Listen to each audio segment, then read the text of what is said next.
ஓம் ஸ்ரீ கேளக்கியர் சித்தர் நமோ நமக. இன்றைக்கி 18/5/2025 சஷ்டி பூஜைங்க. போன வாரம் ஞாயிற்றுக்கிழமை பிராண பிரதிஷ்டை விழா நடந்துச்சு. இந்த வாரம் பார்த்திங்க அப்படின்னா சஷ்டி பூஜை. நான் போயிருந்த நேரில் இன்வைட் பண்ணியிருந்தாங்க எல்லாத்தையுமே. நமக்கு பக்கம் தான், இங்கிறது ஒரு 50 கிலோமீட்டர் தான். அதனால் நான் போயிட்டு வரலாம் அப்படின்னு சொல்லிட்டு போயிட்டு வந்தேன். சஷ்டி பூஜை வந்து ரொம்பவே சூப்பராக இருந்துச்சு. அம்மா அபிஷேகம்லாம் பண்ணி அட்டகாசமாக பண்ணார். இப்போ வந்து பார்த்திங்க அப்படின்னா அந்த வேலுக்கு முன்னாடி இருக்கிற இரட்டை நந்திக்கு இதுக்கெல்லாம் வந்து பூஜை பண்ணிட்டு சில பல நல்ல கருத்துக்கள் எல்லாம் சொன்னார். அந்த கருத்துக்களெல்லாம் இப்போ நீங்கள் கேளுங்க. அவர் அதாவது வாழ்க்கையில் உடல் ஆரோக்கியமாக எப்படி இருக்கணும், நமக்கு பண தேவைகள் எந்த மாதிரியெல்லாம் இருக்குது, எந்த மாதிரியெல்லாம் இருந்தால் நமக்கு வந்து நல்லது நடக்கும் அப்படிங்கிறத பற்றியெல்லாம் வந்து இந்த வீடியோவில் சொல்லியிருக்காரு. இந்த வீடியோ ஃபுல்லாக பாருங்கள். வால்யூம் கொஞ்சம் கம்மியாக தான் இருக்குது, இருந்தாலும் கொஞ்சம் அட்ஜஸ்ட்மெண்ட் பண்ணி ஹெட்ஃபோன் இது போட்டு கேளுங்க. தீபாராதனை எதுக்கு காட்டுறோம்னா, நம்ம எல்லாருமே தண்ணியில் குளிக்கிற மாதிரி நெருப்புலையும் குளிக்கணும். பட் நெருப்புல இறங்கி குளிக்க முடியாது அப்படிங்கிறதால நெருப்பை சுற்றி நம்ம வளரும். ஒன்று நம்மளை சுற்றி ஆறாது இல்லையா, தீர்வு இப்படி இருக்கணும். ஒன்று இது எண்ணெய் சுற்றணும், இல்லைன்னா இதை நிற்க வச்சு நான் இப்படி சுற்றணும்னா நம்மளை சுற்றி நெகட்டிவ் வைப்ரேஷன் சொல்லுவோம் இல்லையா, அதை நம்மளை சுற்றி நம்ம உடம்புல ஒட்டிடும். இப்படி சொட்டு இப்போ தலையில் வைப்பாங்க. ஏன் தலையில் வைக்கணும் அப்படின்னா, இதுக்கு பேர் வந்து அறிவியலில் ஈர்க்கர் அப்படின்னா, இது இப்போ நான் தொட்டனா இந்த சூடு வந்து என் கையில் வரும். இந்த சூடு வந்து எதிர்மறை எண்ணங்களை வந்து எரிச்சிடும். இப்போ பேட் வைப்ரேஷன், நெகட்டிவ் வைப்ரேஷன், மேலே படக்கூடிய திருஷ்டி, இது எல்லாத்தையும் இந்த நெருப்பானது எரிக்கும். இதை தொட்டு இந்த நம்ம முடி எல்லாமே கருப்பாக இருக்கு இல்லையா, கருப்பு கலருக்கு வந்து சீக்கிரமாக அப்சர்வ் பண்ணக்கூடிய தன்மை இருக்கு. அதனால தான் என்ன செலவழிச்சாலும் சாப்பிட என்ன விதமாக இருந்தாலும் கருங்கல்ல வைக்கணும். கருங்கல்லுக்கு மட்டும் என்ன தன்மை அப்படின்னா, நீங்கள் அதுக்கு என்ன சக்தி கொடுக்குறீங்களோ அதை வாங்கி திரும்பி பிரதியும் அளிச்சிடும். ராஜராஜ சோழன் பெரிய கோயில் கட்டினார் இல்லையா, எவ்வளோ பெரிய செல்வந்தர், நாட்டுக்கே அரசன். ஆனால் கருங்கல் தான் கட்டினாங்க. நான் அரசனாக இருந்தால் இந்த இடத்துல தங்கத்தில் கட்டியிருப்பேன். ஆனால் தங்கம் வந்து கிரகிக்கவும் கிரகிக்காது, பிரதியும் பழிக்காது. இப்போ அபிஷேகம் பண்ண போகிறோம் இல்லையா, ஏன் சுவாமிக்கு அபிஷேகம்? ஆக்சுவலி கடவுளுக்கு நம்மளால சக்தியெல்லாம் கொடுக்க முடியாது. அவர் ஆல்ரெடி சிங்க ரூபத்தில் தான் இருக்காரு, அதனால தான் அவர் கடவுள். ஆனால் இங்கே என்ன நடக்குது அப்படின்னா, நான் என்ன கொடுத்தாலும் இந்த ருத்ரகம் இப்போ வாங்கிட்டேன். இப்போ என்ன கொடுத்தலையா, முதல்ல அது மேலே இருந்த கலங்கத்தை எல்லாமே நம்ம தொடச்சிட்டோம். இப்போ நான் தீபாராதனை காட்டிட்டேன். இதுக்குள்ளே வந்து நான் பஞ்சகாவிய விளக்கு போட்டிருக்கேன். இந்த ஹோமம் கொண்ட கணபதி ஹோமம் நடக்கும் போது இந்த பஞ்சகாவிய விளக்கு சொல்லுவாங்க. இது பசுஞ்சாணம், தயிர்னு 5 கூட்டு பொருட்களை உருவாக்கப்பட்டது. இதுக்கு வந்து கண் திருஷ்டியை முறிக்கக்கூடிய சக்தி நிறைய இருக்குது. இதில் கொஞ்சம் நெய் விட்டு நீங்கள் எரிச்சு கொஞ்சம் வெண்கடுப்பு உள்ள போட்டிங்கன்னா, இது செய்வன பிரச்சனையே இருந்தாலும் இது வந்து நிவர்த்தி பண்ணிடும். அதோட சக்தியை செயலிழக்க செய்யும். அதே மாதிரி தீபத்தை இப்படி தொட்டு உங்கள் மேலே இப்படி செஞ்சீங்க அப்படின்னா, உங்கள் உடலில் ஒட்டி இருக்கிற இந்த நெகட்டிவ் வைப்ரேஷன் எல்லாம் எரிஞ்சு சாப்பிடலாம். இதுக்கு பேர் என்னன்னா, தீயில குளிக்கிறதுக்கு இது சமாளம். சுவாமிக்கு இதை செய்யணும். ஏன்னா நீங்கள் வர எல்லாரும் கண்ணும் சாமி மேலே விழுகுது இல்லையா, அப்போ சுவாமிக்கு இதை தொடர்ந்து செய்யணும். இதை செய்ய செய்ய இந்த இடம் வந்து அப்படியே தூய்மையான தான் மாறும். இப்போ இதில் வந்து இப்போ சாம்பிராணி போடணும். நீங்கள் வீட்டில் கட்டி சாம்பிராணி போடணும். உங்களுக்கு கறி வேணும். இந்த காலத்தில் எங்கேயுமே கறி கிடைக்காது. கறி கிடைக்காதங்காட்டி நான் ஒரு ஷார்ட்கட் யூஸ் பண்ணியிருக்கேன். என்னென்னா, இந்த பஞ்சகாவிய விளக்கே எரிச்சிங்கன்னா இப்போ இதெல்லாமே கங்காக மாறிடும். இப்போ இதெல்லாமே தங்கு. இப்போ இதில் நீங்கள் சாம்பிராணி போட்டிங்கன்னா இப்போ உங்களுக்கு புகை வர ஆரம்பிச்சு.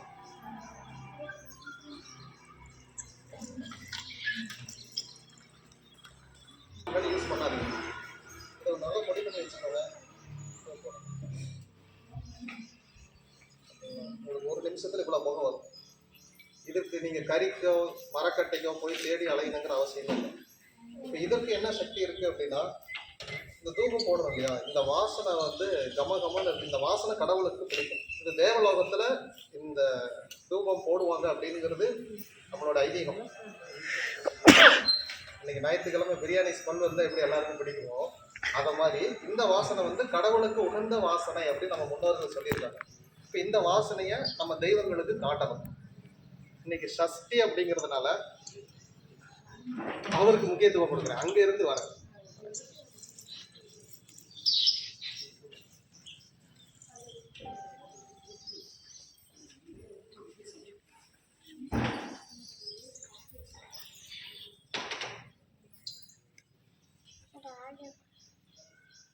சஷ்டி அப்படின்னா என்னன்னா, அமாவாசையில இருந்தும் இல்லைன்னா பௌர்ணமியில இருந்தும் 6வது நாள். நாள் அப்படின்னா திதி அப்படின்னு அர்த்தம் சமஸ்கிருதத்துல. திதி அப்படின்னா எதுக்காக இந்த திதியை கண்டுபிடிச்சாங்க? சூரியன்ல இருந்து இந்த நிலவு எவ்வளவு தூரத்துல வலம் வந்துகிட்டு இருக்கு அப்படின்னு கண்டுபிடிக்கணும். இன்னும் எத்தனாவது நாள்ல அமாவாசை வரப்போகுது, எத்தனாவது நாள்ல பௌர்ணமி வரப்போகுது அப்படிங்கிறத கண்டுபிடிக்கணும்னா நமக்கு ஒரு கணக்கு வேணும். இப்போ இன்னைக்கு பௌர்ணமியில இருந்து இன்னைக்கு எத்தனாவது நாள் ஆயிருக்கு அப்படின்னா 6வது நாள் ஆயிருக்கு.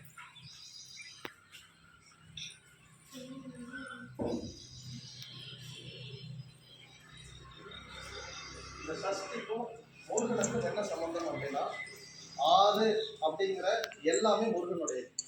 60 வீடுகள் முருகனுடையது. அந்த ஸ்டார் போட்டிருப்பாங்க இல்லையா, அந்த ஸ்டார்ல பார்த்தீங்கன்னா 6 பாயிண்ட் இருக்கும். இந்த 6ங்கிறது எல்லாமே முருகனுடையது. இந்த 6ஆம் திதியும் சஷ்டியும் முருகனுடையது. உங்களுக்கு இப்போ முருகன் அப்படின்னா ஒரு செவ்வாய் அப்படின்னு அர்த்தம். இன்னொன்று வந்து 2 கடவுள் இந்த நாளில் வந்து கணக்குரியதை மாற்றி வச்சிருக்காங்க. ஒன்று முருகன், இன்னொன்று செவ்வாய்.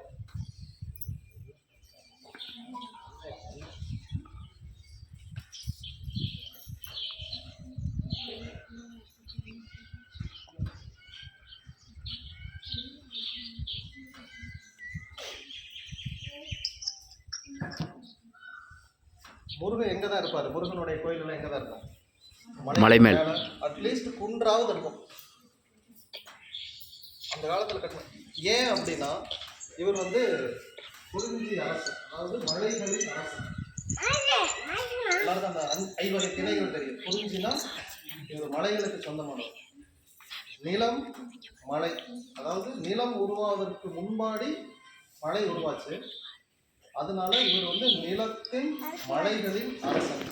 நீங்க ரியல் எஸ்டேட் பண்றீங்கன்னா உங்களுக்கு செவ்வாய் உங்களுக்கு அனுகிரகம் பண்ணணும், முருகர் அனுகிரகம் பண்ணணும். இந்த 2 அனுகிரகம் இருந்தால்தான் ரியல் எஸ்டேட் நல்லா பண்ண முடியும். இன்னைக்கு தேதிக்கு ஜாதக கட்டத்துல இந்த செவ்வாய்ங்கிற கிரகம் எங்க இருக்குன்னா கடகத்துல இருக்கு. கடகத்துல செவ்வாய்ங்கிற கிரகம் நீச்சம். இப்ப கடந்த இவர் வந்து ஒரு 45 நாள் இந்த கடகத்துல இருப்பார். இந்த 45 நாள் ரியல் எஸ்டேட் என்ன ஆகுன்னா படுது. உங்களுக்கு எந்த மூமெண்ட்டும் இருக்காது. லேண்டை விற்கணும்னு நினைச்சீங்கன்னாலும் விற்க முடியாது. இந்த 45 நாள் கழிச்சு தான் நிலம் சார்ந்த எந்த விஷயங்களும் உங்களால் செய்ய முடியும். எதனால இந்த பிரச்சனை வந்துச்சுன்னா செவ்வாய் கிரகம் நீச்சம் ஆயிட்டார். மாறா உங்களுக்கு வாங்கணும்னு எண்ணம் போகணும்.